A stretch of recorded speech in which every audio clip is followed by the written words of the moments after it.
Ang Callao Cave sa Cagayan ay isa sa mga pinakamalaking kuweba sa Pilipinas, na kilala sa likas na simbahan nito na may isang malaking opening na nagiging natural na altar.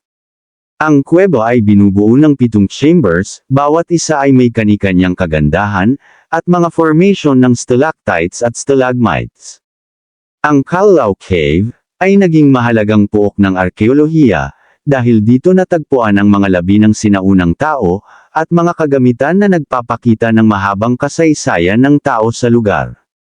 Ang pagbisita sa kuweba ay karaniwang nagsisimula sa isang masayang trekking sa paligid ng mga kagandahang tanawin, at ang simbahan sa loob ay nagsisilbing isang lugar ng pagsamba at pagninilay-nilay.